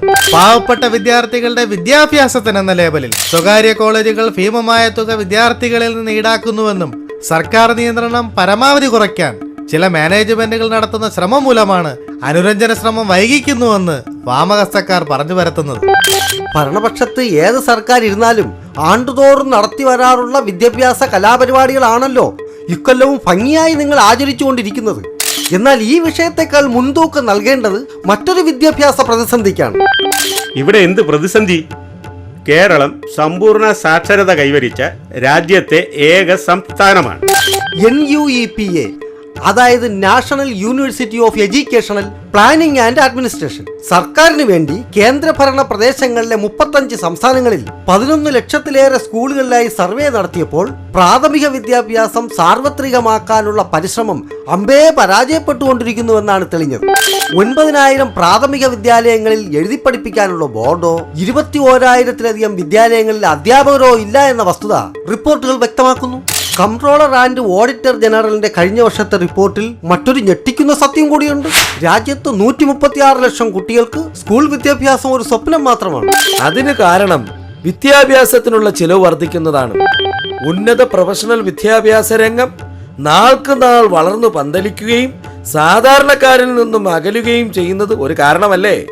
ദാരിദ്ര്യമാണ് എല്ലാറ്റിനും കാരണം, അതല്ലേ ഭാസ്കര? പഠിക്കാൻ താല്പര്യം ഉണ്ടായിട്ടും സൗകര്യമില്ലാത്തതിനാൽ ബാലവേല ചെയ്യുന്ന ഒട്ടേറെ കുട്ടികൾ നമ്മുടെ രാജ്യത്തുണ്ട്. ഈ സാഹചര്യത്തിൽ കേരളത്തിൽ ഇപ്പോൾ നിലനിൽക്കുന്ന ഈ സ്വാശ്രയ കോളേജ് തർക്കം സർക്കാരുകളും മാനേജ്മെന്റുകളും കൂടി ആലോചിച്ച് പാവപ്പെട്ട വിദ്യാർത്ഥികൾക്ക് താങ്ങാവും വിധം പരിഹരിക്കണം. അറിവ് നൽകുവാൻ വേണ്ടി വിലപേശുന്നവർ പെറ്റ തള്ളയെ അങ്ങാടിയിൽ വെച്ച് വിലപേശുന്നതിനു തുല്യമാണ്.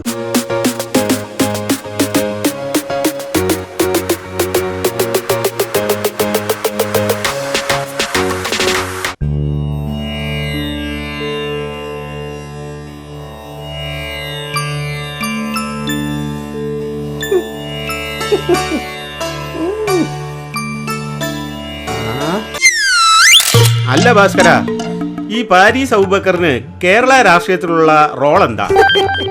ഈ ചോദ്യം കേരള ജനത ആകാംക്ഷയോടെ പലതവണ പരസ്പരം ചോദിച്ചുകൊണ്ടിരിക്കുകയാണ്. ഉത്തരം അവ്യക്തം. എന്നങ്ങനെ പറയാമോ ഭാസ്കര? ഭരണപക്ഷത്തെ പ്രബലനായ ഒരു സഖാവിന്റെ ബിനാമി അല്ലേ അയാൾ?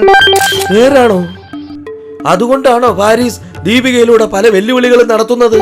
അല്ലെന്ന് വാമഹസ്തം പറയട്ടെ. മഞ്ഞപ്പിത്തം പിടിച്ചവനെ കാണുന്നതെല്ലാം മഞ്ഞയായിട്ടേ തോന്നൂ. ഫാരിസ് അബൂബക്കർ എന്ന അദ്ദേഹം ഒരു റിയൽ എസ്റ്റേറ്റ് ബിസിനസ്സുകാരനാണ്. മാത്രമല്ല തികഞ്ഞ ഒരു അധ്വാനശീലനുമാണ്. ഒപ്പം ഇടതുപക്ഷ അനുഭാവിയുമാണ്. നമ്മുടെ മുൻ മുഖ്യമന്ത്രിയുടെ ആരാധകനുമാണ്. അതുകൊണ്ടാവും നിങ്ങളുടെ മുഖ്യമന്ത്രി തന്നെ ഫാരിസ് വെറുക്കപ്പെട്ടവനെന്ന് പ്രസ്താവിച്ചത്. അഴിമതിക്കും അവിഹിത സ്വത്ത് സമ്പാദനത്തിനും മാഫിയ പ്രവർത്തനത്തിനും എതിരായ സർക്കാർ നടപടികളെ ചില സ്ഥാപിത താൽപര്യക്കാർ എതിർത്തുകൊണ്ടിരിക്കുന്ന ഈ ഘട്ടത്തിൽ ഇടതു പാർട്ടിയുടെ ഉന്നത സ്ഥാനാലങ്കാരകരുടെ പ്രിയപ്പെട്ടവനാണെന്നറിഞ്ഞിരിക്കെ തന്റെ മനസ്സിൽ തോന്നിയ അഭിപ്രായം നമ്മുടെ മുഖ്യമന്ത്രി തുറന്നു പറഞ്ഞു എന്നത് ശ്ലാഘനീയം. എന്നാൽ കണ്ടുകിട്ടാനില്ല എന്ന പദത്തെ സുതാരീകരിച്ച് മാധ്യമങ്ങൾ കുറിപ്പെഴുതിക്കൊണ്ടിരിക്കുന്ന ഈ ഘട്ടത്തിൽ മലയാളം ചാനലിനു വേണ്ടി മാത്രം അഭിമുഖത്തിന് പ്രത്യക്ഷപ്പെട്ട പാരീസ് കുപ്രസിദ്ധനായ വീരപ്പനെ ഓർമ്മപ്പെടുത്തുന്നു. പാർട്ടിയുടെ സ്വന്തം അധീനതയിലുള്ള ചാനലിലൂടെ ഫാരിസ് അഭിമുഖം നൽകിയത് അത്ഭുതം തന്നെ. മുമ്പ് തലയ്ക്ക് വില പറഞ്ഞിരുന്ന കാലത്ത് കുപ്രസിദ്ധനായ വീരപ്പൻ എന്ന കാട്ടുകള്ളനെയാണ് ഓർമ്മ വരുന്നത്. നക്കീരൻ പത്രാധിപരുടെ മുന്നിൽ ആവശ്യമുള്ളപ്പോൾ പ്രത്യക്ഷപ്പെടുന്നത് പോലെ കൈരളി ചാനൽ MDയുടെ മുന്നിൽ ധാർഷ്ട്യത്തോടെ നാവിളക്കി മുഖ്യമന്ത്രിയെ പ്രതിയാക്കി അത് ശക്തിപ്പെടുത്താൻ ഒരു പിതാവിന്റെ പിൻബലവും പേറി പോയത് കേരളം കണ്ടതാണല്ലോ. ഇതിൽ വാസ്തവം വിളക്കില്ലാത്ത വീട്ടിലെ ഇരുട്ടുപോലെ മുന്നിൽ നിൽക്കുന്ന മുഖ്യമന്ത്രിയോടും കൂട്ടുഭരണ കർത്താക്കളോടും ഇനി ഭരിക്കാൻ വീർപ്പുമുട്ടി നിൽക്കുന്ന പ്രതിപക്ഷത്തോടും ഒന്നേ കേരള ജനതയ്ക്ക് പറയാനുള്ളൂ. റിയൽ എസ്റ്റേറ്റ് മാഫിയക്കാരോടും കുഴൽപ്പണക്കാരോടും അധോലോഹക്കാരും അക്രമികളോടും കൊലപാതകികളോടും അവരുടെ മേലാളന്മാരോടും കീഴാളന്മാരോടും ചങ്ങാത്തം കൂടി ഭരിക്കുന്നവർ പണമായോ മുതലുകളായോ കൈപ്പറ്റുമ്പോൾ നിങ്ങൾ ഒന്നോർക്കുക, ദാനം കൊടുക്കുന്നവന്റെ ലക്ഷ്യം പുണ്യവും കോഴ കൊടുക്കുന്നവന്റെ ലക്ഷ്യം സ്വന്തം ലാഭവുമാണെന്ന്. 3 കോടിയിലധികമുള്ള കേരള ജനതയെ രാഷ്ട്രീയ വ്യാപാരത്തിനു വേണ്ടി അടിമവസ്തുക്കളാക്കരുത്. അതിനു മുതിർന്നാൽ വരും തലമുറ നിങ്ങളെ മുക്കാലിൽ കെട്ടിയടിക്കും.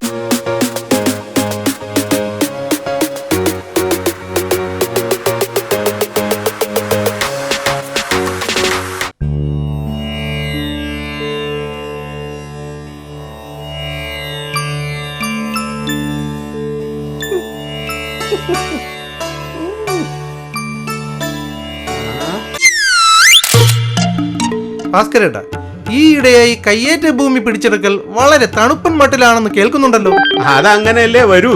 സൂപ്പർ സ്റ്റാർ എന്ന പദവി ഏതൊരാൾക്കും എക്കാലവും നിലനിർത്താനാവില്ല. നമ്മുടെ മുഖ്യന്റെ വീറും കെട്ടെന്നാ തോന്നുന്നത്. സൂപ്പർ സ്റ്റാർ എന്ന് കേട്ടപ്പോഴാണ് എനിക്കൊരു കാര്യം ഓർമ്മ വന്നത്. നമ്മുടെ മെഗാസ്റ്റാർ മമ്മൂട്ടിയും സൂപ്പർ സ്റ്റാർ ദിലീപും ഒക്കെ അനധികൃതമായി ഭൂമി കയ്യേറിയിരിക്കുന്നു എന്ന് പത്രങ്ങൾ റിപ്പോർട്ട് ചെയ്തിരുന്നുവല്ലോ. പത്രങ്ങൾ അങ്ങനെ പല അസംബന്ധങ്ങളും പറയും. ഈ സർക്കാരിനെ തന്നെ അട്ടിമറിക്കാൻ മാധ്യമ സിൻഡിക്കേറ്റ് പ്രവർത്തിക്കുന്നില്ലേ? എന്റെ വാമകസ്ഥം നീതിയുക്തവും വാസ്തവവുമായ വാർത്തകൾ ജനങ്ങളിലേക്ക് എത്തിക്കുന്നതിൽ രാജ്യത്തെ ഒട്ടുമുക്കാൽ പത്രങ്ങളും നന്നായി പാടുപെടുന്നുണ്ട്. മുഖം നോക്കി വാർത്തകൾ എഴുതുന്ന പത്രങ്ങൾ കേരളത്തിൽ ഇല്ല എന്നല്ല, എങ്കിലും പത്രധർമ്മം പാലിക്കുന്നവരാണ് കൂട്ടത്തിൽ അധികവും. അതവിടെ നിൽക്കട്ടെ, മമ്മൂട്ടിയും ദിലീപും അവരെ പോലുള്ള താരങ്ങളും കയ്യേറ്റ ഭൂമി വാങ്ങിയവരുടെ കൂട്ടത്തിലുള്ളവരാണല്ലോ. എന്നിട്ട് അവർക്കെതിരെ എന്ത് നടപടി ഉണ്ടായി? മമ്മൂട്ടിയുടെ പേരിൽ വന്ന ആരോപണം തികച്ചും തെറ്റാണ്. ചിന്നക്കനാൽ വില്ലേജിൽ 250 ഏക്കർ ഭൂമി സർക്കാർ ഏറ്റെടുത്തു. ഇതിൽ 7.5 ഏക്കർ ഭൂമി മമ്മൂട്ടിയുടേതാണെന്നുള്ളത് വാസ്തവരഹിതമായ ആരോപണമാണ്. കല്ലയാർ വെട്ടിയാർ ഭാഗത്ത് 10 തണ്ടപ്പേരുകളിലായി 415, 417, 345, 346, 347 എന്നീ സർവേ നമ്പറുകളിൽ 50.72 ഏക്കർ ഭൂമിയാണ് അവർക്കുള്ളത്. PA മുഹമ്മദ് കുട്ടി എന്ന മമ്മൂട്ടി, അദ്ദേഹത്തിന്റെ ഭാര്യ, മക്കൾ 2 പേർ എന്നിവരുടെ പേരിലുള്ളതാണെന്നാണ് ആരോപണം. എന്നാൽ അത് അദ്ദേഹത്തിന്റെ ഒരു ബന്ധുവിന്റേത് മാത്രമാണ്. അത് നേരാണെങ്കിലും ബിനാമിയായ KB സലീമിന്റെ പേരിൽ മെഗാസ്റ്റാർ വാങ്ങിക്കൂട്ടിയ സ്വത്താണെന്ന് എല്ലാവർക്കും അറിയാം. ശേഷിയുള്ളവർ മണ്ണും പൊന്നും വാരിക്കൂട്ടും. അതിലെന്താ ഇത്ര തെറ്റ്? അതിൽ തെറ്റൊന്നുമില്ല. 30-40 ദിവസം കൊണ്ട് 50-60 ലക്ഷവും 1 കോടിയും 1.25 കോടിയും വിലപേശി വാങ്ങാൻ മടി കാണിക്കാത്ത താരങ്ങൾ സ്റ്റാമ്പ് ഡ്യൂട്ടിയും ഇൻകം ടാക്സ് നൽകാൻ മടിച്ച് സർക്കാരിനെ വെട്ടിച്ച് പകൽക്കൊള്ള നടത്താൻ ശ്രമിക്കുമ്പോൾ ഒന്നോർത്തിരിക്കണം, രാജ്യത്തിന്റെ നിലനിൽപ്പിന് ആവശ്യമായ സമ്പദ് വ്യവസ്ഥയെ നിങ്ങൾ അറിഞ്ഞുകൊണ്ട് തുരങ്കം വയ്ക്കുകയാണ്.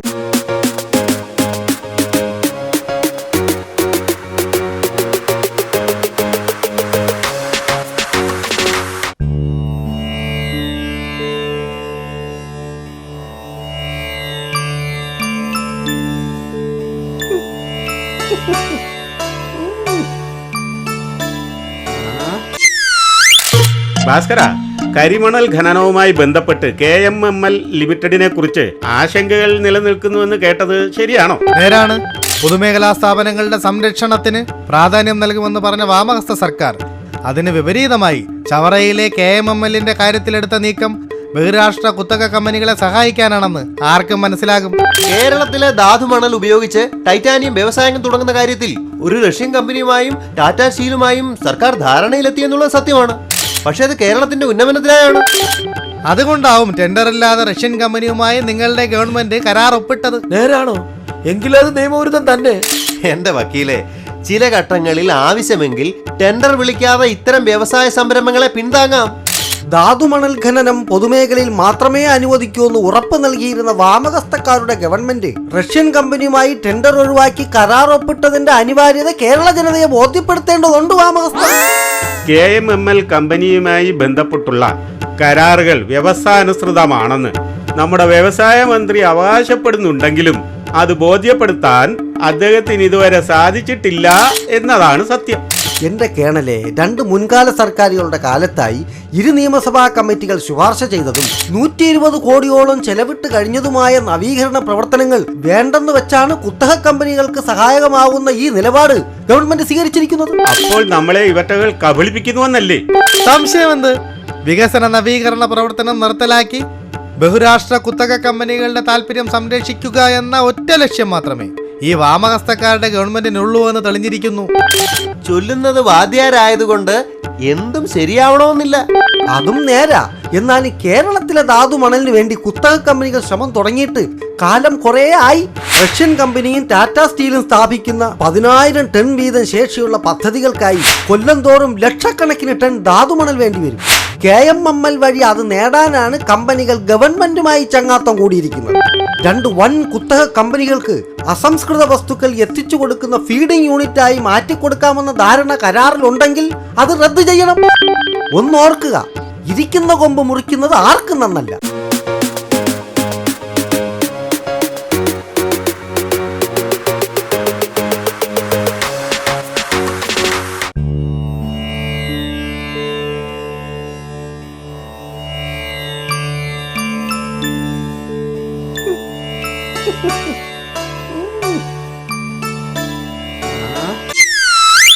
അല്ല ഭാസ്കര, ഈ മന്ത്രി എന്ന് പറയുന്നവർക്ക് സെക്രട്ടേറിയറ്റിൽ കയറുവാനും ഭരണം നടത്താനുമുള്ള അവകാശമില്ലേ?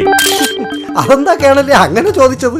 അല്ല, നമ്മുടെ കാലവർഷക്കെടുതികൾ പഠിക്കാനും നഷ്ടപരിഹാരത്തിന്റെ കണക്കുകൾ പരിശോധിക്കാനും കേന്ദ്രത്തിൽ നിന്നും വന്നവർ സത്യത്തിൽ അതിനൊന്നും വന്നവരല്ലെന്നും തവള ഇറച്ചിയും താറാവും കപ്പയുമൊക്കെ തിന്നാനാണ് വന്നതെന്നും നമ്മുടെ സഹകരണ മന്ത്രി സുധാകരൻ പറഞ്ഞില്ലേ? അതിനെക്കുറിച്ചുള്ള പത്രക്കാരുടെ ചോദ്യത്തിന് മുഖ്യൻ മറുപടി പറഞ്ഞത് ഇങ്ങനെയാ: മന്ത്രി എന്ന് പറയുന്ന ആൾ പറയുന്നതൊന്നും കാര്യമാക്കണ്ട എന്ന്. ശരിയാണോ ഭാസ്കര? എന്ന് വെച്ചാൽ സുധാകരനെ മുഖ്യൻ മന്ത്രിയായി പരിഗണിച്ചിട്ടില്ലെന്നല്ലേ അതിനർത്ഥം? എന്റെ ഭാസ്കര, മുഖ്യമന്ത്രി അങ്ങനെ പറയുന്നതിന്റെ കുറച്ചുനാൾ മുമ്പല്ലേ പാർട്ടി സെക്രട്ടറി മുഖ്യമന്ത്രി കഴിവ് കുറഞ്ഞ ആളാണെന്ന് വാദിച്ചത്? മന്ത്രിയെ മന്ത്രിയായി അംഗീകരിക്കാത്ത മുഖ്യൻ, മുഖ്യനെ മുഖ്യനായി അംഗീകരിക്കാൻ തയ്യാറല്ലാത്ത പാർട്ടി സെക്രട്ടറി, അത്രയേ ഉള്ളൂ കാര്യം. ഇക്കാര്യത്തിൽ ഞാൻ മന്ത്രി സുധാകരന്റെ പക്ഷത്താണ്. അങ്ങേര് പറഞ്ഞതിലാ കാര്യം. കഴിഞ്ഞ തവണ പ്രകൃതിക്ഷോഭം ഉണ്ടായപ്പോഴും വന്നില്ലേ കേന്ദ്രത്തിൽ നിന്നൊരു സംഘം? കേരളം മുഴുവൻ ചുറ്റിക്കറങ്ങി കണ്ട് വയറു നിറയെ തവളയിറച്ചിയും താറാവും തിന്ന് 60 ലക്ഷം പൊട്ടിച്ച് പൊടിയും തട്ടി അങ്ങ് പോയി. ശരിയാ. എന്നിട്ട് എന്താ കേരളത്തിന് കിട്ടിയത്? നാഷണൽ കലാമിറ്റി റിലീഫ് ഫണ്ടിൽ നിന്നും ഓരോ വർഷവും സംസ്ഥാനത്തിന് നിർബന്ധമായും കിട്ടേണ്ട തുക മാത്രമല്ലേ കിട്ടിയത്? അന്ന് അവർ ഇവിടെ വന്നില്ലായിരുന്നുവെങ്കിൽ കേരളത്തിന് 60 ലക്ഷം കൂടി മിച്ചം കിട്ടിയാനെ. അതുകൊണ്ടാവും മന്ത്രി സുധാകരൻ ഉള്ള കാര്യം അങ്ങ് തുറന്നു പറഞ്ഞു. എന്റെ കൂട്ടരെ, കേന്ദ്രത്തിന്റെ നക്കാപ്പിച്ച സഹായം കിട്ട ഇത്രയൊക്കെ നട്ടല്ലി ഉളച്ചു നിൽക്കേണ്ട വല്ല കാര്യമുണ്ടോ? ആ വെറുക്കപ്പെട്ടവനോട് ചോദിച്ചാ പോരെ, എത്ര വേണമെങ്കിലും തരുമല്ലോ.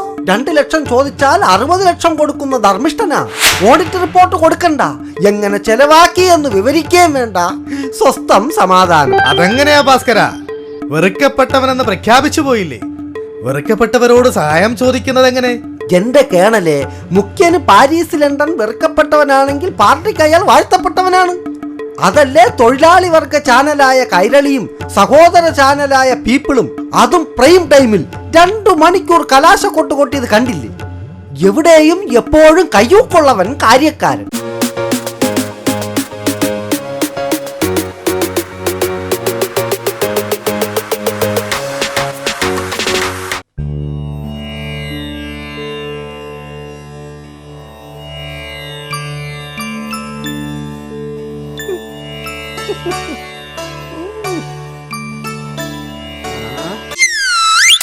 ഭാരത സ്വാതന്ത്ര്യത്തിന്റെ 60ാം വാർഷികം എങ്ങനെ ഉണ്ടായിരുന്നു കേണലേ? ബേഷ്, ബലേ ബേഷ്. എന്തു ഭേഷ്? സ്വാതന്ത്ര്യം കിട്ടി 6 പതിറ്റാണ്ടായ ഈ കാലഘട്ടത്തിൽ അമേരിക്കയുമായി നമ്മൾ ഉണ്ടാക്കിയ ഈ ആണവ സഹകരണ കരാർ മൂലം രാജ്യം എത്രമാത്രം ആശങ്കയിലാണ് നിങ്ങൾ അറിയുന്നുണ്ടോ? ഒരാൾക്കും ആശങ്ക വേണ്ട. കേന്ദ്രത്തിൽ ഞങ്ങളുടെ ഗവൺമെന്റ് രാജ്യത്തിന് ആവശ്യമുള്ള പരിഷ്കാരങ്ങളും പുരോഗതികളും നടപ്പിലാക്കുക വഴി സ്വതന്ത്ര വിദേശ നയം, ഭക്ഷ്യസുരക്ഷ എന്നു തുടങ്ങിയ ജനക്ഷേമ പ്രവർത്തനങ്ങൾക്കാണ് മുൻതൂക്കം നൽകുന്നത്. വിദേശ വ്യാപാര ലോബികളുടെ താത്പര്യപ്രകാരമുള്ള പദ്ധതികൾക്ക് പ്രാധാന്യം കൊടുക്കുന്നതിൽ എനിക്ക് എതിരഭിപ്രായമുണ്ട്. ഒപ്പം ആണവ സഹകരണ കരാർ പോലുള്ള ഗൗരവമുള്ള വിഷയങ്ങളിൽ ഭരണപക്ഷവും പ്രതിപക്ഷവും കൂടി ആലോചിച്ച് രാഷ്ട്രത്തിന്റെ ഭാവിക്ക് ദോഷം വരാത്ത വിധം തീരുമാനങ്ങൾ എടുക്കാൻ ശ്രമിക്കണം. അതാ അതിന്റെ ഒരു ശരി. എന്നാലും ജനാധിപത്യ സംരക്ഷണത്തിന്റെ കാര്യത്തിൽ രാഷ്ട്രീയ കക്ഷികളും നമ്മുടെ ജനതയും ജാഗ്രത പാലിക്കുന്നുണ്ടോ എന്നൊരു സംശയം കൂടി എനിക്കുണ്ട്. എന്റെ വക്കീലെ, അക്കാര്യത്തിൽ നമ്മുടെ നാട് മറ്റ് രാജ്യങ്ങൾക്ക് മാതൃകയാണ്. ഇന്ത്യക്കൊപ്പമോ അതിനുശേഷം സ്വാതന്ത്ര്യം നേടിയ രാജ്യങ്ങളിൽ പലതിലും ജനാധിപത്യം തകരുകയോ ദുർബലമാവുകയോ ചെയ്തിരുന്നു എന്നതാണ് വാസ്തവം. സ്വാതന്ത്ര്യ പ്രാപ്തിക്ക് ശേഷം ആഭ്യന്തരവും ബാഹ്യവുമായ പല വെല്ലുവിളികളും ഉണ്ടായിട്ടുണ്ടെങ്കിലും നമ്മുടെ രാജ്യത്ത് മതനിരപേക്ഷ സ്വഭാവം കാത്തുസൂക്ഷിക്കാൻ കഴിയുന്നുണ്ട് എന്നത് ഒരു നേട്ടം തന്നെയാണ്. എന്നാലും ഭീകരപ്രവർത്തകർക്കെതിരായ പോരാട്ടം ശക്തിപ്പെടുത്തുന്നതിലും ഭീകരത വളരാനിടയാക്കുന്ന സാമൂഹ്യ സാഹചര്യം ഒഴിവാക്കുന്നതിലും ഈ ഗവൺമെന്റ് അമ്പെ പരാജയമല്ലേ? അതിന് കാരണം ഗവൺമെന്റ് മാത്രമല്ല, ദേശത്തോട് ഭക്തിയുള്ള പൗരന്മാരോ സ്വന്തം വീടിനോട് കൂറുള്ള പുത്രന്മാരോ തത്ഫല ലാഭത്തിനു വേണ്ടി മാത്രം ജീവിക്കാത്ത സാമൂഹിക രാഷ്ട്രീയ നായകന്മാരോ നമ്മുടെ നാട്ടിൽ ഏറെയൊന്നും ഇല്ല എന്നുള്ളത് കഷ്ടമാണ്. എന്ന് വെച്ചാൽ ദേശസ്നേഹമുള്ളവർ രാജ്യത്ത് കുറവെന്നാണോ ഭാസ്കര? എന്റെ വക്കീലെ, നാനാത്വത്തിൽ ഏകത്വം പുലർത്തിക്കൊണ്ട് വൻ ജനാധിപത്യ ശക്തിയായി നിലകൊള്ളുന്ന ഭാരതത്തിൽ പാകിസ്ഥാനുമായി ഇന്ത്യ ക്രിക്കറ്റ് കളിക്കുമ്പോൾ മാത്രം വീട്ടിനുള്ളിൽ ടിവിയുടെ മുന്നിലിരുന്ന് വിജയം ഇന്ത്യക്കാവണമേ എന്ന് പ്രാർത്ഥിച്ച് ആവേശം കൊള്ളുന്ന ജനതയും രാജ്യസേവനം അല്ലെങ്കിൽ പൊതുപ്രവർത്തനങ്ങളിൽ കാണുന്ന മൂല്യശോഷണവും ഉദാസീനതയും ജനാധിപത്യത്തിൽ വിള്ളലുകൾ സൃഷ്ടിക്കും. ഈ ഘട്ടത്തിൽ അലസന്മാരും അസന്മാർഗികളും ദുരാഗ്രഹികളും ഇത്തരം വിള്ളലുകളിലൂടെ നുഴഞ്ഞുകയറി നമ്മുടെ രാജ്യത്തെ കലാപഭൂമിയാക്കാൻ ശ്രമിക്കുന്നു. ഇത്തരം വിധ്വംസക പ്രവർത്തകരെ തുരത്തി ഓടിക്കാൻ ഭരണപക്ഷമെന്നോ പ്രതിപക്ഷമെന്നോ വേർതിരിവില്ലാതെ നാം ഓരോരുത്തരും ജാഗരൂകരായിരിക്കണം. 60ാം സ്വാതന്ത്ര്യ പിറന്നാൾ ആഘോഷിക്കുന്ന ഈ ഘട്ടത്തിൽ നമ്മുടെ രാജ്യത്തിന്റെ യശസ്സിന് വേണ്ടി നമുക്ക് ഓരോരുത്തർക്കും പ്രവർത്തിക്കാം, പ്രാർത്ഥിക്കാം.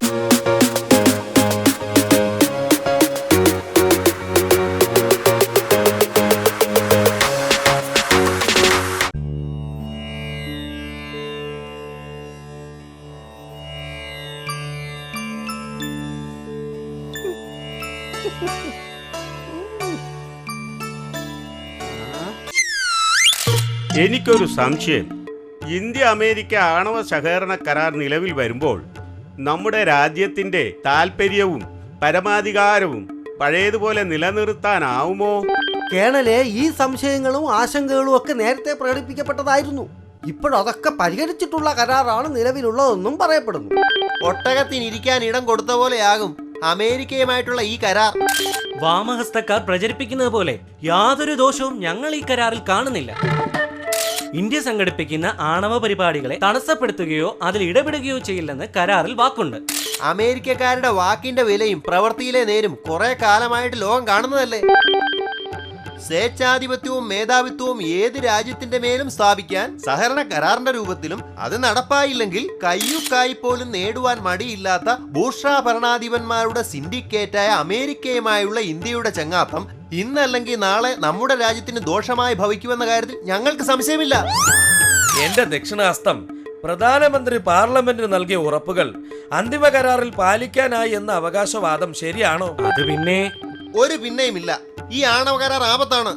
സൈനികേതര ആണവ റിയാക്ടറുകൾ നിർദ്ദിഷ്ട സുരക്ഷാ ക്രമീകരണങ്ങൾ പാലിക്കണമെന്ന് ആവശ്യപ്പെടുന്ന കരാറിൽ റിയാക്ടറുകൾക്ക് ആവശ്യമായ ഇന്ധനം ഔദാര്യമെന്നോണം അമേരിക്ക ഇന്ത്യക്ക് നൽകുമെന്നും അന്താരാഷ്ട്ര ആണവ സമൂഹത്തിൽ നിന്നും സഹായം കിട്ടാൻ അമേരിക്കയുടെ മേൽനോട്ടത്തിൽ ഇന്ത്യയെ സഹായിക്കുമെന്നും ആണവ ഇന്ധനത്തിന്റെ പുനഃസംസ്കരണത്തിന് ഇന്ത്യക്ക് അമേരിക്ക അനുവാദം നൽകുമെന്നും ഭാവിയിൽ വിതരണ തടസ്സമുണ്ടായാൽ ഇന്ത്യക്ക് തന്ത്രപ്രധാനമായ ആണവ ഇന്ധന ശേഖരണം ഉണ്ടാക്കാൻ അമേരിക്ക സഹായിക്കുമെന്നും 40 വർഷത്തേക്ക് വിഭാവനം ചെയ്തിരിക്കുന്ന ഈ കരാർ 10 വർഷത്തേക്ക് കൂടി നീട്ടാമെന്ന വ്യവസ്ഥയിൽ ദൃഢപ്പെടുത്തിയിട്ടുണ്ടെങ്കിലും ഭാവിയിൽ ഇന്ത്യ ആണവ പരീക്ഷണങ്ങൾ നടത്തിയാൽ എന്ത് സംഭവിക്കുമെന്ന് വ്യക്തമാക്കിയിട്ടില്ല.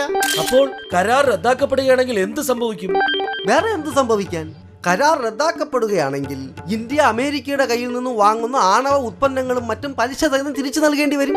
അല്ലാത്ത പക്ഷം രാജ്യത്ത് ഏത് ആണവ പരീക്ഷണം നടത്തണമെങ്കിലും അമേരിക്കൻ സാമ്രാജ്യത്തിന്റെ കയ്യൊപ്പോടുകൂടിയ ഉത്തരവുകൾ ആവശ്യമായി വരും. അതായത് ഇറാഖിന്റെയും താലിബാന്റെയും ഭരണ ചുമതല കൈയാളിയ അമേരിക്ക കുവൈറ്റിൽ വല്യേട്ടൻ പദവി പിടിച്ചു വാങ്ങിയതുപോലെ ഈ കരാറിലൂടെ ഇന്ത്യയുടെ നെറുകയിൽ മേധാവിത്വത്തിന്റെ തോക്ക് ചൂണ്ടി സ്വന്തം ലാഭം കൊയ്യും. ഈ ദുർവിധിക്ക് ഭാരത ജനത സാക്ഷികളാകാതിരിക്കാൻ നമുക്ക് പ്രാർത്ഥിക്കാം.